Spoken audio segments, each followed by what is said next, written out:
This is DW News coming to you live from Berlin. Fighting rages in Afghanistan as the Taliban speed up their offensive. Militants capture the strategically important city of Ghazni, the 10th provincial capital to fall to the Taliban so far.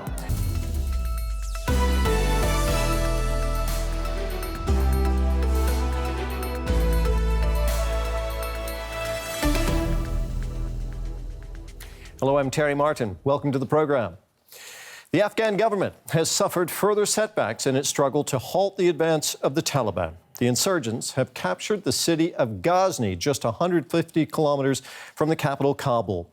In the face of these rapid advances, U.S. intelligence reports say Kabul itself could come under attack by the Taliban within weeks. Taliban drive through the city. God is great, they shout on Ghazni's streets. Ghazni lies on the strategically important highway connecting Kabul to major cities like Mazar-e-Sharif in the north and Kandahar in the south, both under heavy attack by the Taliban. The road provides anti-government militants a route straight to Kabul's doorstep. And wherever they take ground, they usually find stockpiles of weapons and vehicles left behind by fleeing government troops. Insurgent fighters have received a warm welcome in many places. Impossible to say whether the support is genuine or out of fear. As hated as the Taliban are in many parts of the country, the U.S.-backed government also has plenty of opponents. There is a major crisis of legitimacy within the Afghan government right now. President Ashraf Ghani now finds himself with several major provincial capitals being overrun. It has impacted his support base across the country. He knows now very clearly that the U.S. is not going to come to his aid. President Ghani is losing leverage as well as territory. As long as he is in power, the Taliban have said that any diplomatic solution is a non-starter. As the fighting draws nearer, refugees are continuing to flock to Kabul, which some see as the only safe city left. If it falls, millions will be forced to decide between the uncertainty of fleeing or living under an oppressive regime again. Well, let's go straight to Kabul to speak to Ahmad Shuja Jamal. He's head of international affairs at Afghanistan's National Security Council. Thank you very much for being with us on the program. First of all, the Taliban now control 10 provincial capitals and over half the country. Many experts warned this would happen when the U.S. announced the troop withdrawal. Why was the Afghan army not ready? Well, thank you for having me. I think the question is more aptly put as to why the Taliban were able to create trouble in so many provinces this year, when in previous years they've only been able to do it in 14, maybe 15 provinces. And the answer is this: if you have 14 men with 14 guns, you send them to 14 provinces. But you need a significantly larger number of fighters, but also explosives and guns to create trouble in significantly larger amounts of territory. And we think that that has been happening from across our southern frontier from Pakistan, where the Taliban are able to raise money, men, and weapons, where they're able to strategize, find safe haven, and receive treatment medically whenever they have wounded fighters. And these are all not just allegations, they're extremely well-researched and very well-corroborated evidence, including by international organizations and countries of the world, the United States and others.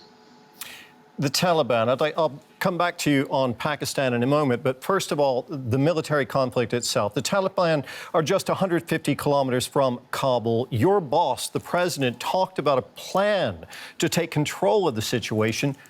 What's the plan? Well, the plan is for us to consolidate. The plan is for us to make sure that our troops are able to receive the supplies that they need for the fight that they have to do.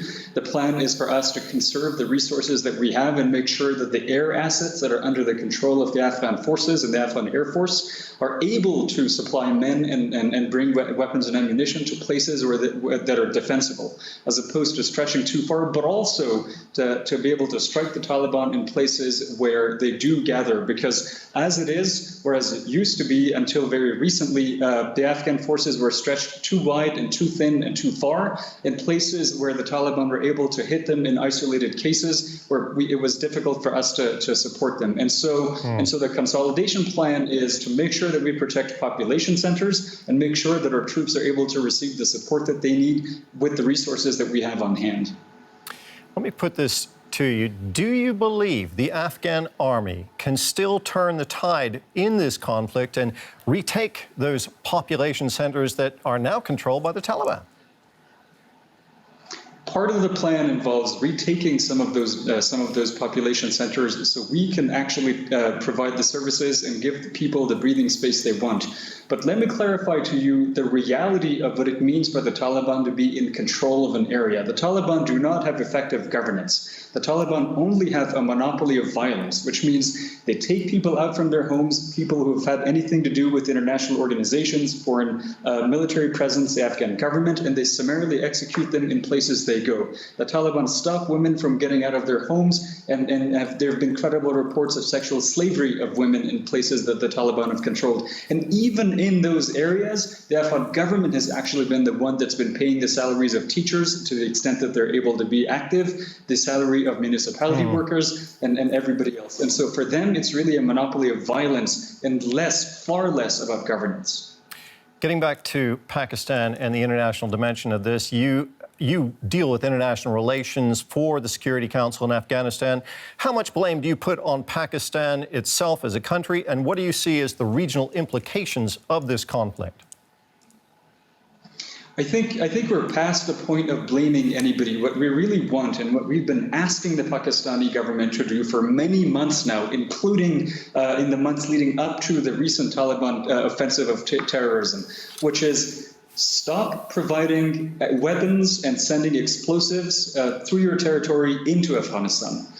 Stop the recruitment of Taliban, thousands of them, from thousands of madrasas across the country in Pakistan. Stop their leadership from strategizing and plotting against our homeland in your territory. These are practical, easy things that the Pakistanis could do, that they have to do if we are to be able to succeed here, because the Afghan National Defense and Security Forces are actually doing this not just to protect Afghan civilians, not just so we can preserve the democratic constitutional form of government, but also to deny the Taliban a proof of concept, because each victory is another data point in the extremist militant organizations, a canon and their understanding that if the Taliban can do this and the world can look away, they can do it as well elsewhere. Because if the Taliban are able to do it now and they're connected with a transnational network of drug and narcotics cartels, because that's how they feed and regenerate and raise money.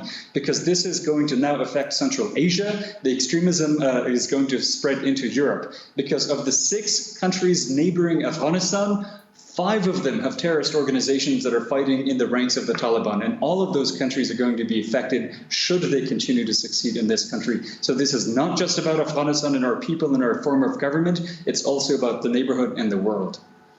Ahmad Shuja Jamal, Head of International Relations with Afghanistan's National Security Council, thank you very much for talking with us. Thank you. Well, authorities in Kabul have now effectively lost most of northern and western Afghanistan. They are left holding with a number of contested cities scattered around the country. These are also dangerously at risk of falling to the Taliban, but not all Afghans are conceding defeat quite yet. Late in the evening in the city of Jalalabad, Hizbullah Khail and his friends gather to call Allahu Akbar. It's a mark of protest against the advancing Taliban.